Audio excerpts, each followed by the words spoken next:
লেখাগুলো ক্লিয়ার আছে, পড়া যাচ্ছে? হ্যাঁ স্যার। একটুখানি লিখে ফেলো সবাই, আর কাগজ কলম রেডি রাখো।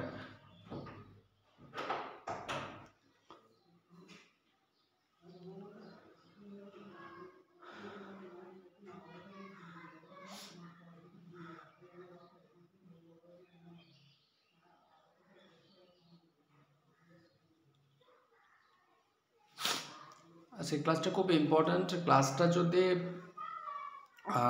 বোঝা যায় তাহলে পরবর্তীতে আমরা অ্যালগরিদম যা করব সেগুলো সবগুলো আমরা পারবো আশা করি। লিঙ্কটা একটু যার যার ব্যাচ 8 এবং ব্যাচ 9 গ্রুপে একটু শেয়ার করে দাও তো লিঙ্কটা। ব্যাচ 8 এবং ব্যাচ 9 গ্রুপে, আমি ব্যাচ 9-এ দিছি মনে হয়, কিন্তু ব্যাচ 8-এ এখনও যায়নি মনে হয়, নাকি ব্যাচ 9-এ দিছি নাকি ব্যাচ 8-এ, যে কোনো একটাতে দিছি। ব্যাচ 9-এ আসছে স্যার। ব্যাচ 9-এ দেওয়া হয়নি না? দেওয়া হয়েছে স্যার। তাহলে ব্যাচ 8-এ কেউ যদি থাকো ব্যাচ 8 একটু দিয়ে দাও।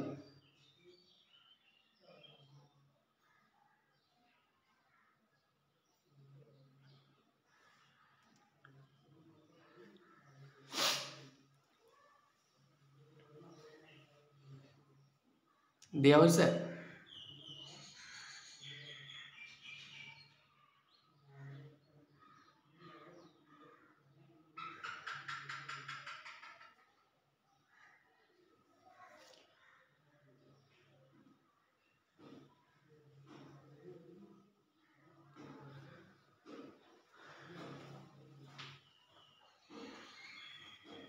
আমার ভয়েস কি ক্লিয়ার আছে? হ্যাঁ স্যার।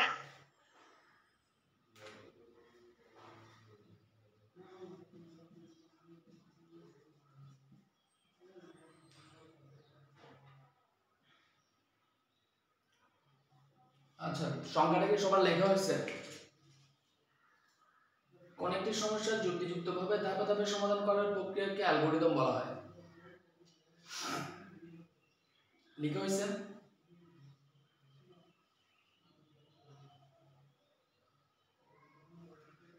হ্যাঁ স্যার। কোন একটি সমস্যার যুক্তিযুক্তভাবে ধাপে ধাপে সমাধান করার প্রক্রিয়াকে অ্যালগরিদম বলা হয়। মনি কি যুক্ত হয়েছে?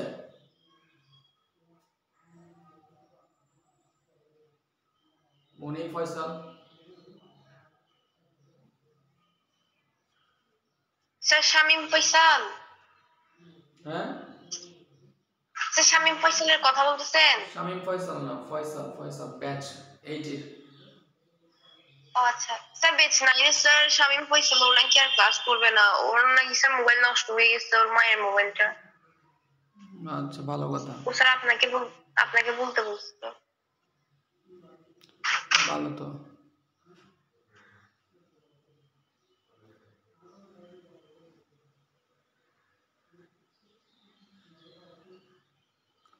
মেফতাহুল জান্নাত, তুমি অডিও অপশন অন করো নাই কেন? অডিও অপশন অন না করলে শুনতে পাবো না। মেফতাহুল জান্নাত এখনই শুনতে পাচ্ছ না আশা করি।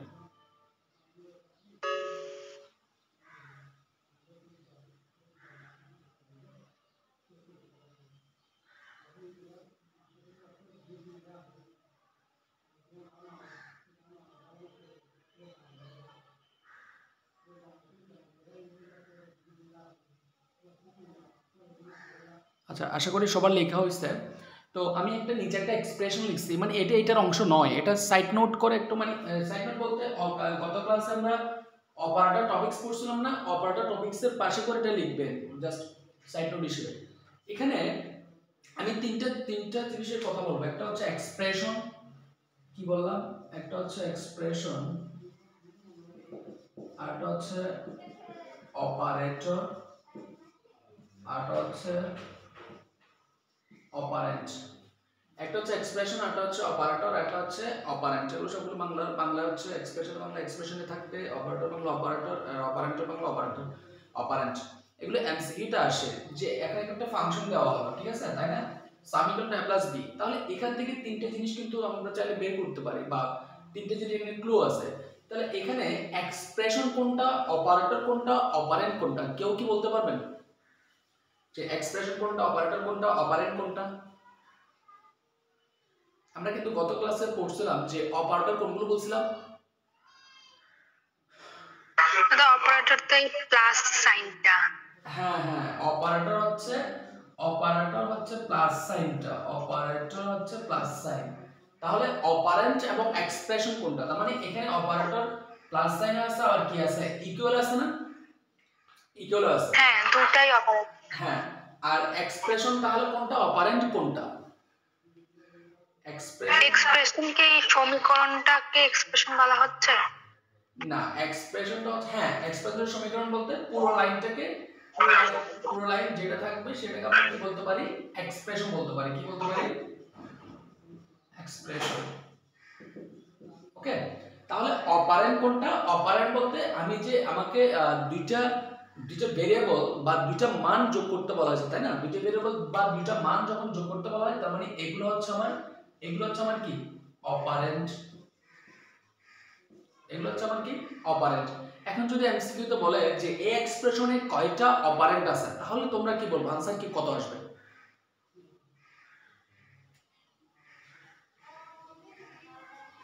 তাহলে কয়টা অপারেন্ট? দুইটা। হ্যাঁ, দুইটা অপারেন্ট। তাহলে অপারেটর কয়টা আছে? একটা। হ্যাঁ, একটা হচ্ছে অপারেটর আছে। ক্লিয়ার? আশা করি বুঝতে পারছো। জি স্যার। লিখতে হবে, লিখে ফেলছো সবাই? স্যার একটু লিখে নি। লিখো নাই? স্যার লিখছি। হ্যাঁ, তাহলে এক্সপ্রেশন বুঝে গেছে। এক্সপ্রেশন মানে যে সমীকরণটা দেয়া থাকবে সেটা হচ্ছে এক্সপ্রেশন। অপারেটর মানে হচ্ছে যে ওই আমি যে মানগুলোকে আমি মানে অপারেন্ট গুলো আমি কি করব, যোগ, মানে অপারেন্ট গুলো নিয়ে যখন কাজ করব, যা কাজ করব, যোগ বিয়োগ গুণ ভাগ যাই কিছু করি না কেন, যে সিম্বল গুলো ব্যবহার করব সেগুলো হচ্ছে অপারেটর। আর যে মানগুলো নিয়ে কাজ করব, সেগুলোকে আমাকে কি বলা হবে, অপারেন্ট বলা হবে। ক্লিয়ার? এটা এমসিকিউ থেকে, এখান থেকে মানে 4-5টা এমসিকিউ চাইলে ঘুরিয়ে করা যায়। তো এটা হচ্ছে খুবই ইম্পর্টেন্ট। এটা অনেকজনে ভুল করে, অপারেটর, অপারেন্ট, এক্সপ্রেশন এই জিনিসগুলোর মধ্যে ভুলে যায়। আচ্ছা, আমরা আজকে একটা অ্যালগরিদম স্টার্ট করব। তো অ্যালগরিদম স্টার্ট করার জন্য আমি তোমাদেরকে একটু বলে দিচ্ছি। যদি কারো কাছে কাগজ থাকে, মানে কাগজ তো নিশ্চয়ই আছে, এটা যদি কাগজ হয়, মানে এটা যদি আমার খাতা হয়, এটা যদি এভাবে ধরি, তার মানে সেটাকে বলা হয় পোর্ট্রেট, মানে পোর্ট্রেট। এটাকে যদি এভাবে ধরি সেটাকে কি বলা হয়, ল্যান্ডস্কেপ। তো আমরা সবাই, আপনারা যারা এখন লিখতেছেন, তাহলে সবাই ল্যান্ডস্কেপে খাতাটা করবেন। কি স্কেপে? ল্যান্ডস্কেপ। তার মানে আমার হোয়াইট বোর্ডটা দেখেন, আমার হোয়াইট বোর্ডটা কিন্তু ল্যান্ডস্কেপ, হোয়াইট বোর্ডটা কিন্তু এভাবে নাই, হোয়াইট বোর্ডটা হচ্ছে এভাবে। তার মানে হচ্ছে খাতাটা সবাই ল্যান্ডস্কেপে করবেন। এবং যখন আমরা অ্যালগরিদমগুলো করব, যখন আমরা অ্যালগরিদম স্টার্ট করব, তখন একটা প্রশ্ন লিখব। প্রশ্ন যখন লিখব, তখন একটা খাতা, এটা যদি খাতা হয়, আমি আবার দেখাচ্ছি, এটা যদি আমার ল্যান্ডস্কেপ খাতা হয়, তাহলে মনে করো 1 নাম্বার দিয়ে আমি প্রশ্ন লিখলাম, প্রশ্ন লিখে অ্যালগরিদম কমা ফ্লোচার্ট কমা সি প্রোগ্রাম এইভাবে করে আমরা প্রতিটা প্রশ্ন লিখবো। লেখার পরে আমরা এটা কয় ভাগে ভাগ করব? 3 ভাগে ভাগ করব। কয় ভাগে ভাগ করব? 3 ভাগে। তার মানে প্রথমটার জন্য হচ্ছে অ্যালগরিদমের জন্য, দ্বিতীয়টা হচ্ছে ফ্লোচার্টের জন্য, তৃতীয়টা হচ্ছে সি প্রোগ্রামিং এর জন্য। যেন আমি এটা কেন করতে বলতেছি, এটা করার কারণ হচ্ছে এটা করলে সুবিধা হবে কি, আমি যখন একটা সেম কোশ্চেনের জন্য যখন অ্যালগরিদম করব বা সেম কোশ্চেনের জন্য যখন ফ্লোচার্ট করব, সেম কোশ্চেনের যখন সি প্রোগ্রামিং করব, তাহলে নিশ্চয়ই সেম কোশ্চেন হতে একটা সূত্রই অ্যাপ্লাই হয়েছে। তাহলে সূত্রটাকে ভালো করে মনে রাখার জন্য বা আয়ত্ত করার জন্য যখন আমি অ্যালগরিদম করব, তাহলে অ্যালগরিদমটা আমি জানলে ফ্লোচার্ট পারা যাবে, ফ্লোচার্ট পারলে সি প্রোগ্রামিং পারা যাবে, কারণ সূত্রটা আমার মনে থাকবে, তারা বেশি করে মনে থাকবে। পাশাপাশি এখন যদি এক পেজে যদি অ্যালগরিদম একটা থাকে, আরেক পেজে যদি ফ্লোচার্ট থাকে, আরেক পেজে যদি সি প্রোগ্রামিং থাকে, তখন আমরা এভাবে হতে পারে যে না এটার সূত্র কি ছিল, এটার সূত্র কি ছিল, এরকম ভাবতে হবে। তাহলে এরকম না ভাবার জন্য তিনটা আমরা একসাথে করব, মানে একটা কোশ্চেনের আন্ডার তিনটা আনসার আছে, মানে একটা অ্যালগরিদম, একটা ফ্লোচার্ট, একটা সি প্রোগ্রাম। তো প্রথমে আমরা অ্যালগরিদম করব, অ্যালগরিদম লেখার পরে প্রতিটা কোশ্চেনের জন্য প্রতিটা পেজ বরাদ্দ করবেন। একটা কোশ্চেন দেওয়া থাকবে, একটা কোশ্চেনের জন্য একটা পেজ বরাদ্দ, বা আরেকটা কোশ্চেনের জন্য আরেকটা পেজ বরাদ্দ, এরকম করে প্রতিটা পেজ এরকম করে আমরা কি করে ফেলবো, ভাগ করে ফেলবো। তখন আমরা দেখবেন যে এই অ্যালগরিদম যখন প্র্যাকটিস অ্যালগরিদমে যে সূত্রটা ব্যবহার হচ্ছে সেই সূত্র ব্যবহার করে আমরা ফ্লোচার্ট করব, সেই সূত্র ব্যবহার করে আমরা সি প্রোগ্রামিং করব, তাহলে আমাদের জন্য একদম কি হয়ে যাবে, ইজি হয়ে যাবে। এই জিনিসটা সবাই বুঝতে পারছেন কিনা?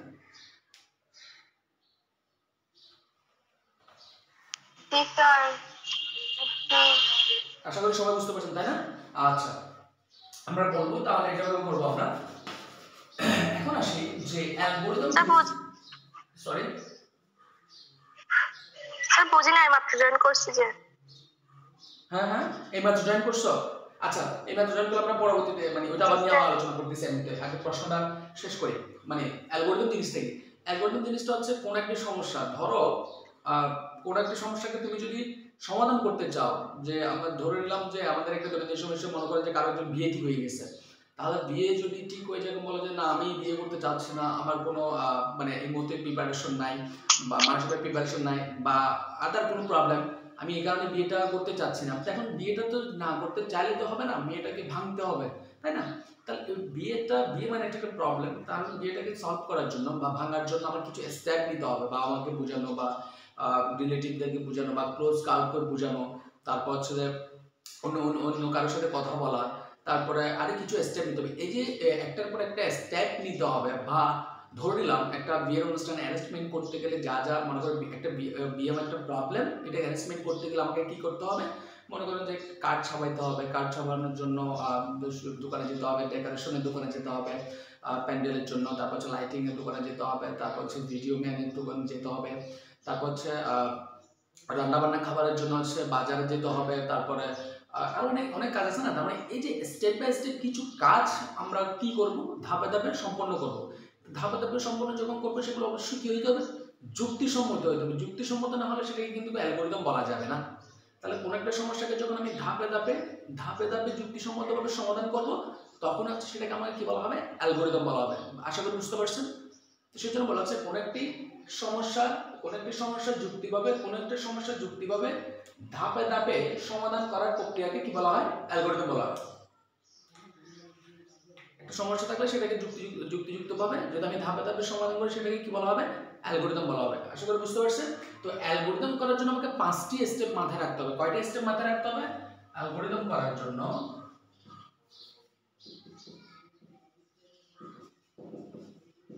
অ্যালগরিদম করার জন্য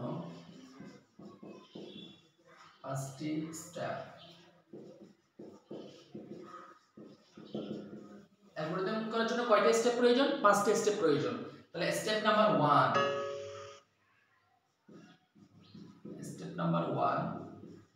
স্টার্ট, লিখে ফেলতে পারেন শুনে শুনে। Step number 2 input, step number 3 process, step number 4 output, step number 5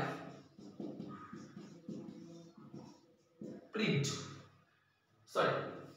step number 5 হচ্ছে এন্ড।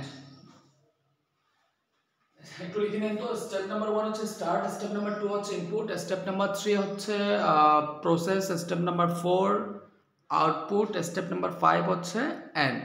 একটু লিখেন কষ্ট করে।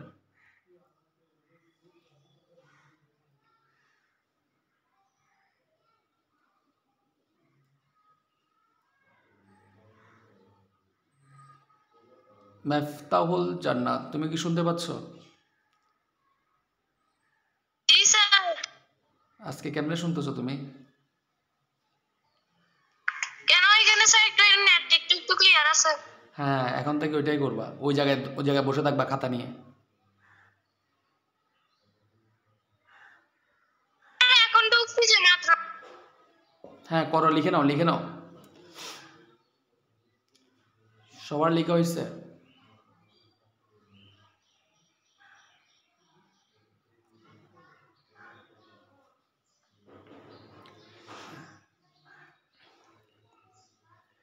তাহলে অ্যালগোরিদম করার জন্য 5টা স্টেপ প্রয়োজন। কি কি বললাম? স্টেপ 1 স্টার্ট, স্টেপ 2 হচ্ছে ইনপুট, আর স্টেপ 3 হচ্ছে প্রসেস, স্টেপ 4 হচ্ছে আউটপুট, আর স্টেপ 5 হচ্ছে কি এন্ড।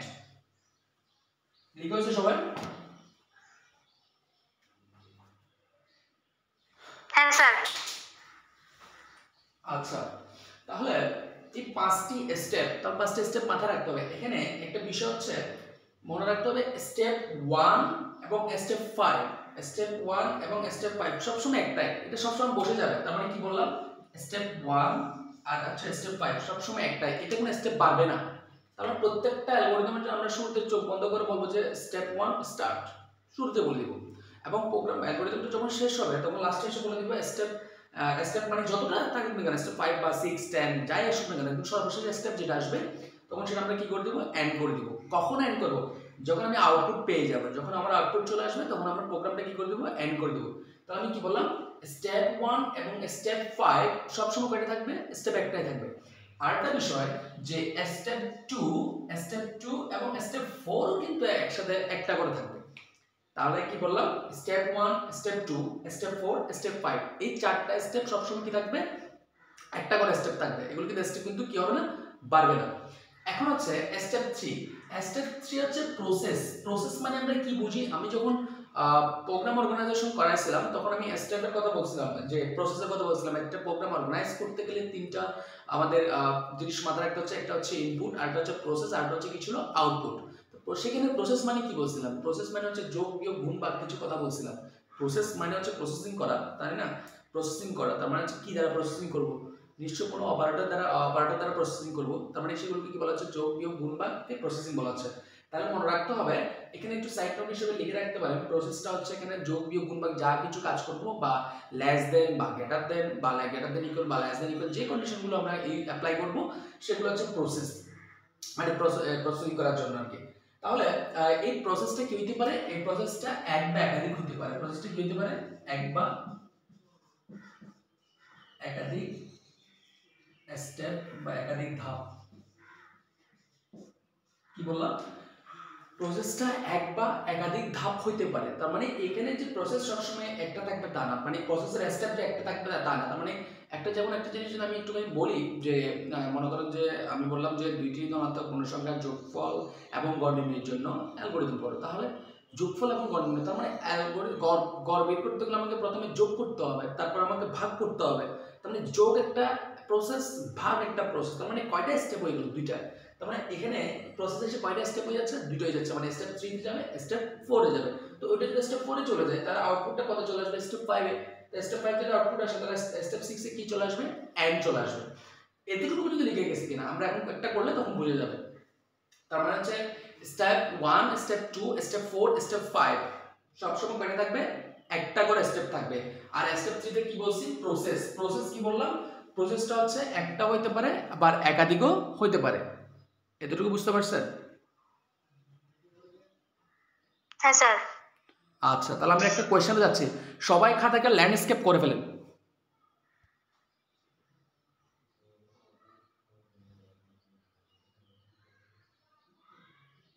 সবাই খাতাকে ল্যান্ডস্কেপ করে ফেলেন। মানে খাতাটা এভাবে আসছে না, এখন নতুন পেজে যান, নতুন পেজে যাব আমরা। নতুন পেজে গিয়ে খাতাটা কিভাবে ল্যান্ডস্কেপ করে ফেলেন। করছেন? করছি স্যার। আচ্ছা, সবাই খাতা থেকে ল্যান্ডস্কেপ করার পর একটা কোয়েশ্চেন লিখেন। এখন কোয়েশ্চেন শুরু। লিখেন, কোয়েশ্চেনটা হচ্ছে দুটি ধনাত্মক পূর্ণ সংখ্যার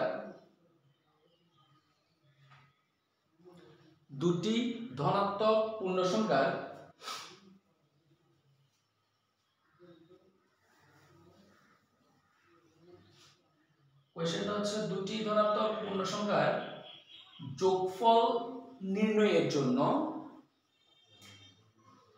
তাহলে আমি কি বললাম, দুটি সংখ্যার যোগফল নির্ণয়ের জন্য দুটি ধনাত্মক পূর্ণ সংখ্যার যোগফল নির্ণয়ের জন্য লিখছেন, জন্য পর্যন্ত লিখছেন?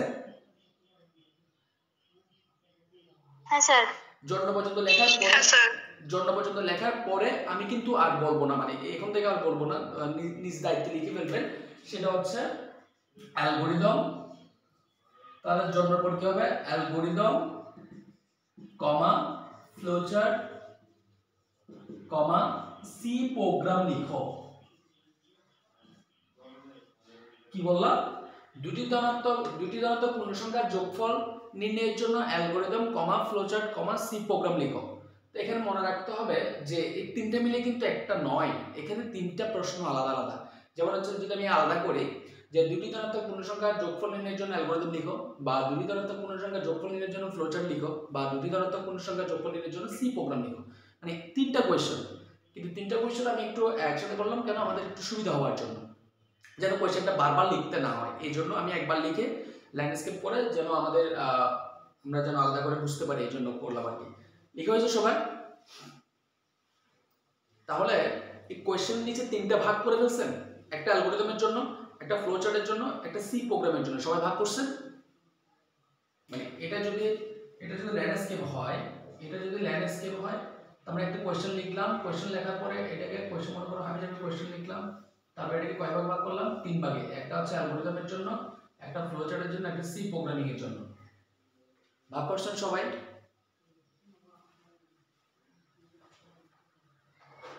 আমাকে দয়া করে কষ্ট করে একটু খাতাগুলো দেখান তো আপনারা।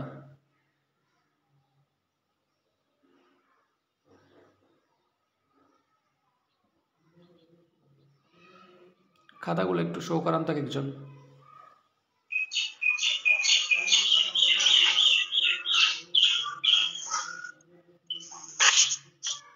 খাতাগুলো ল্যান্ডস্কেপ করছেন কিনা?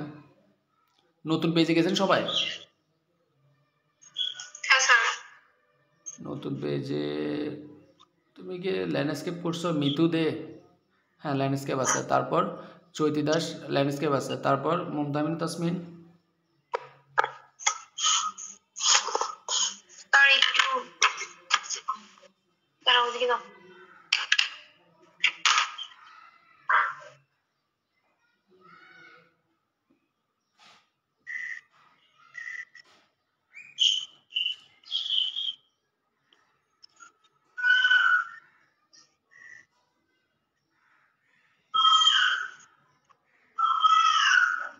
বাকি সবাই করছো? হ্যাঁ স্যার করেছি।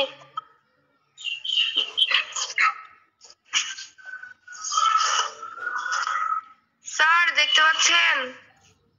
হ্যাঁ আচ্ছা ঠিক আছে। তাহলে আমরা করার পরে কয়টি সংখ্যার জন্য বললাম?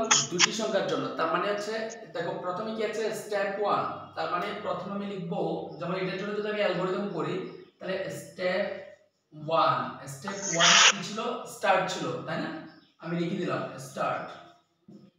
স্টেপ 2 তে কি ছিল? ইনপুট। স্টেপ 2 তে কি হবে? ইনপুট। আচ্ছা ইনপুট লিখলাম। তাহলে কয়টি সংখ্যার জন্য বলছে? স্টেপ 2 তে বলছে ইনপুট, তার মানে কয়টি সংখ্যার জন্য? দুটি সংখ্যার জন্য, কারণ দুটি সংখ্যা যোগফল নির্ণয়ের জন্য বলছে না, তার মানে দুটি সংখ্যা, তার মানে আমাকে কয়টি সংখ্যা নিতে হবে? দুটি সংখ্যা। কিন্তু আমি তো সংখ্যাগুলো জানি না, যে আমার কোনো সংখ্যা দেওয়া নাই।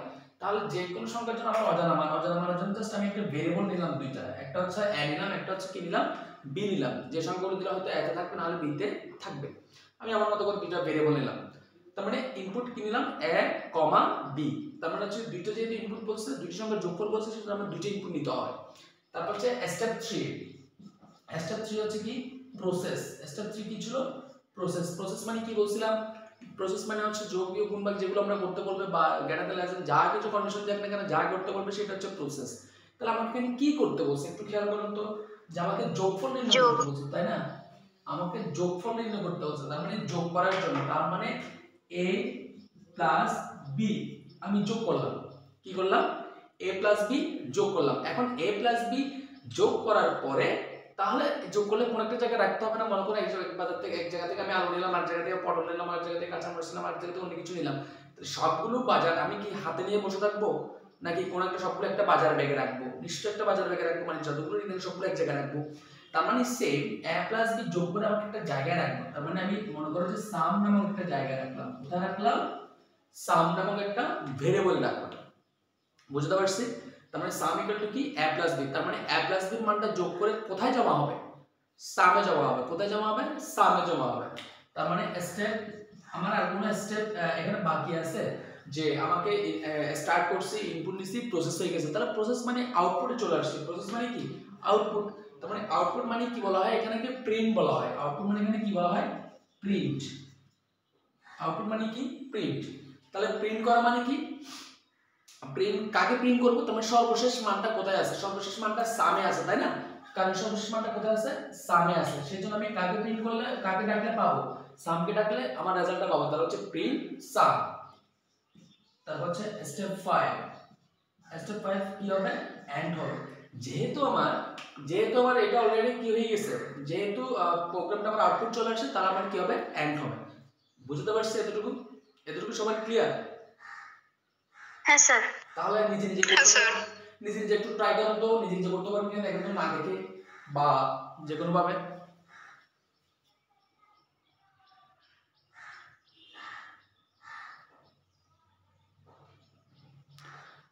সুচি তুমি কি বুঝতে পারছো? হ্যাঁ দাদা বোঝাচ্ছে, লিখছি আর কি। একটু লিখো তো পারতেছো কিনা। তো আমি কি তোমাদেরকে অন্য একটা ম্যাথ দিয়ে দেখবো? হ্যাঁ স্যার দেন। আচ্ছা এটা কি সবার লেখা হয়েছে কিনা? হ্যাঁ স্যার। সবার কি লেখা হয়েছে? জি স্যার লিখছি। আচ্ছা এটা যদি লেখা হয় তাহলে বাসায় হোমওয়ার্কটা হচ্ছে এটা দুটি সংখ্যার যোগফল নির্ণয়ের জন্য সি প্রোগ্রাম অ্যালগরিদম ফ্লোচার্ট, বা এটা শুধু অ্যালগরিদম করলাম, সি প্রোগ্রাম ফ্লোচার্ট পরে করব, তাহলে অ্যালগরিদম। তাহলে বাসায় একটা কাজ হচ্ছে, বাসায় একটা হোমওয়ার্ক হচ্ছে এটা দুটি সংখ্যার জন্য আপনাদেরকে করতে হবে তিনটি সংখ্যার জন্য। কয়টি সংখ্যার জন্য করতে হবে? তিনটি সংখ্যার জন্য। এখন আসি অন্য একটা কোশ্চেনে। অন্য একটা কোশ্চেন বলতে তাহলে অন্য একটা কোশ্চেন আমাকে যেতে হবে, তাহলে অন্য একটা কোশ্চেন যেতে হলে দেখেন স্টেপগুলো মাথায় রাখলে কিন্তু কাজ করা ইজি, আর স্টেপগুলো মাথায় না রাখলে কিন্তু কাজ করা যাবে না। তাহলে স্টেপগুলো জানলে অ্যালগরিদম একদম ইজি। তাহলে স্টেপগুলো আবার কিন্তু মুখস্থ করার কিছু নাই, কারণ স্টেপগুলো আমাদের ধাপে ধাপে চলে আসবে। এতগুলো অ্যালগরিদম প্রজেক্ট করানো হবে যে আপনারা এমনিতে বুঝতে পারবেন, মানে এগুলো এমনিতে মুখস্থ হয়ে যাবে। তার মানে লিখেন যে একটা কোশ্চেন নতুন একটা পেজে যান, নতুন একটা পেজে গিয়ে লিখেন 5, 10, 15 5, 10, 15 সংখ্যাগুলোর যোগফল নির্ণয়ের জন্য অ্যালগরিদম। কি লিখলাম? 5, 10, 15 সংখ্যাগুলোর যোগফল নির্ণয়ের জন্য কি বললাম অ্যালগরিদম। তো আমি তো অ্যালগরিদম লিখছি, আপনারা বলছে খাতার মধ্যে অ্যালগরিদম ফ্লোচার্ট সি প্রোগ্রাম লিখবেন। তার মানে ধাপে ধাপে একই কোশ্চেন আর কি, মানে জন্ম বলার পর যেন আমাকে আর বলতে না, জন্ম বলার পর তিনটা লিখে ফেলবেন। তাহলে 5, 10, 15 সংখ্যাগুলোর কি নির্ণয়ের জন্য যোগফল নির্ণয়ের জন্য। এটা কি করতে পারবেন কেউ? এটা কি পারবেন নাকি করা দিতে হবে?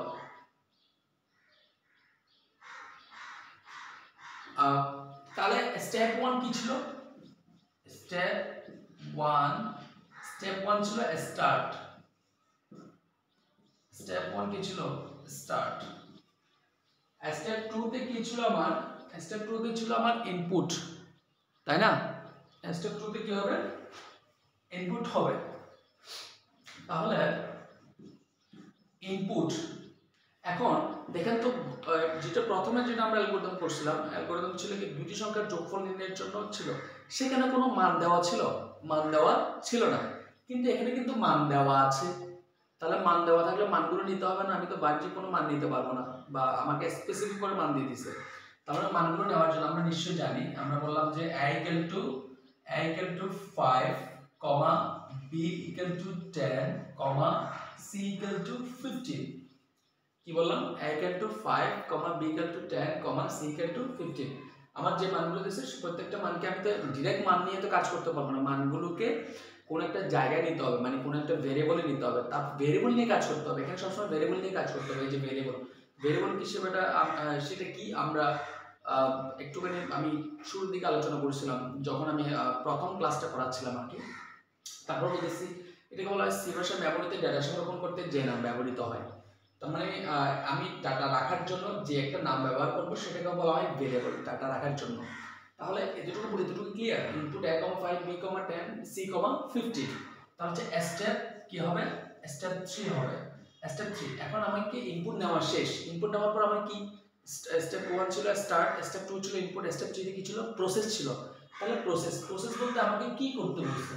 আমাকে যোগ করতে বলছে। সেম আমি যোগ করার জন্য মনে করলাম যে a plus b plus c যোগ করলাম। তাহলে যোগ করে বললাম যে ওই যে বাজার থেকে কিছু কিছু বাজার নিলাম, সবগুলো এক জায়গায় রাখতে হবে। তাহলে একটা জায়গায় রাখলে আমি সাম নামক একটা জায়গায় রাখলাম।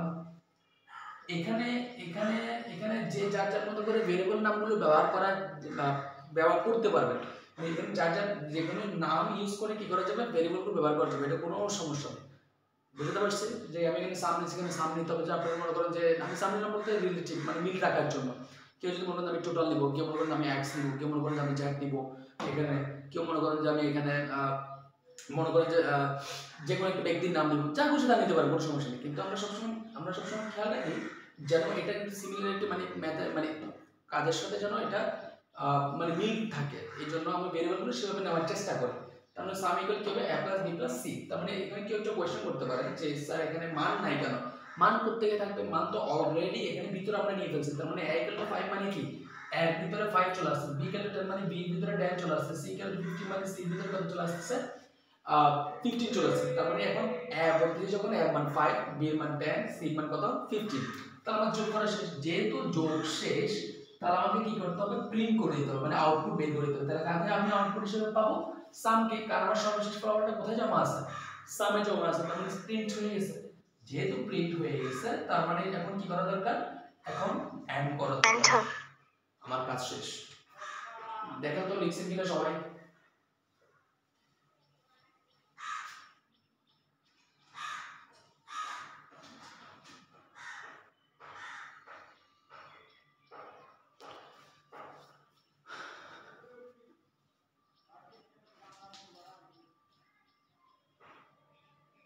লিখছেন সবাই?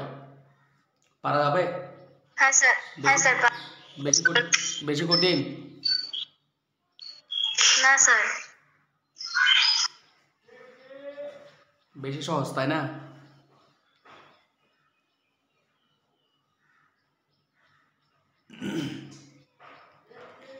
একটু পরে সহজ নাকি কঠিন দেখা যাবে।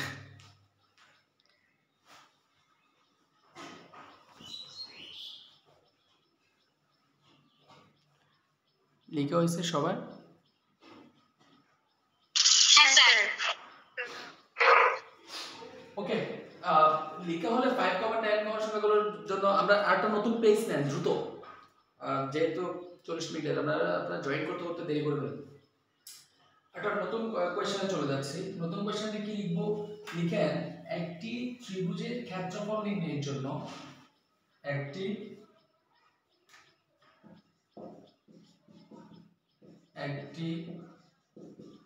ত্রিভুজের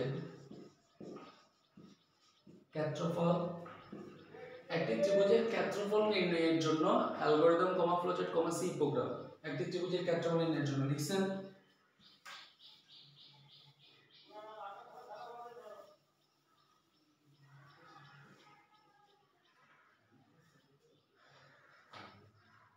একটি ত্রিভুজের ক্ষেত্রফল নির্ণয়ের জন্য কি বললাম? অ্যালগরিদম কমা ফ্লোচার্ট কমা সি প্রোগ্রাম।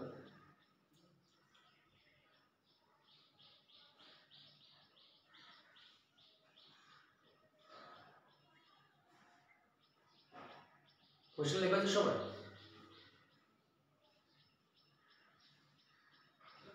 শুনতে পাচ্ছেন?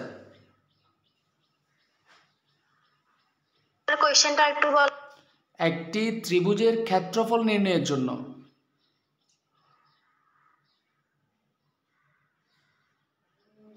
শোনা যাচ্ছে না?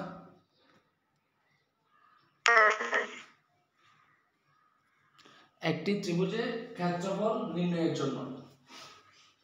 আচ্ছা, ত্রিভুজের ক্ষেত্রফল বের করার সূত্র তো আমরা সবাই জানি, তাই না? তাহলে ক্ষেত্রফলের সূত্রটা কি?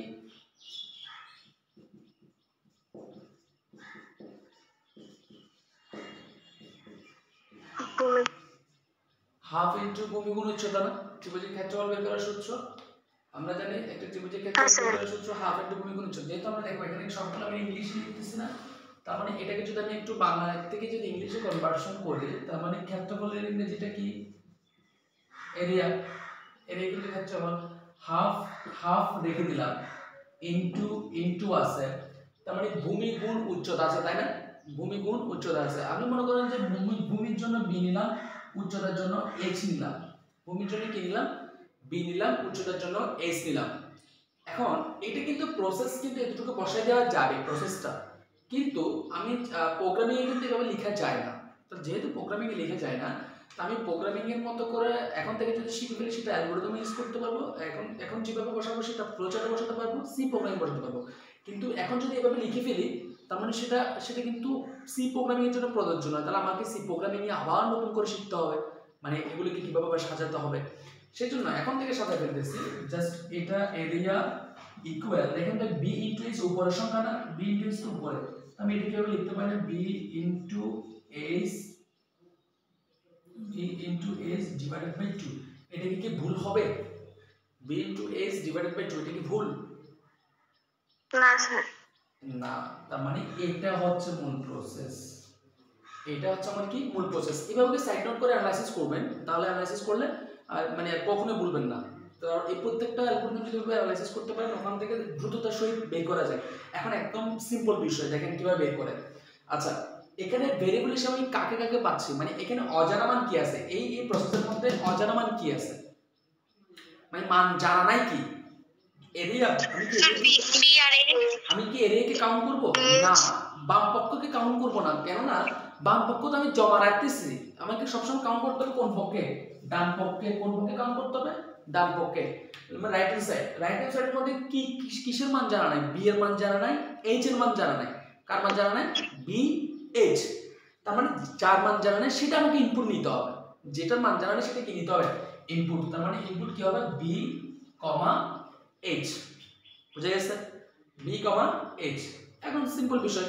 তাহলে স্টার্ট হচ্ছে, ইনপুট নিয়ে ফেলছে। এখন কি দরকার? প্রসেস। প্রসেসটা তো আমার লেখাই আছে, মানে আমি তো অ্যানালাইসিস করে ফেলছি। তাহলে প্রসেসটা হচ্ছে area equal B into H divided by 2। তাহলে আমার প্রসেসটা হয়ে গেছে। তাহলে প্রসেসটা হয়ে গেলে আমার স্টেপ 4 এ কি হবে? স্টেপ 4 এ হচ্ছে প্রিন্ট করে দিতে হবে। কি করে দিতে হবে? প্রিন্ট। কাকে প্রিন্ট করব? আমার ফলাফলটা কোথায় জমা আছে? এরিয়াতে জমা আছে। তার মানে কাকে প্রিন্ট করব? এরিয়া। তার মানে প্রিন্ট যেহেতু হয়ে গেছে, আমাকে এটা কি করে দেওয়া দরকার? এন্ড করে দেওয়া দরকার। বুঝতে পারছো সবাই? হ্যাঁ স্যার। হ্যাঁ, বুঝতে পারলে এখন পরে ফেলো তো।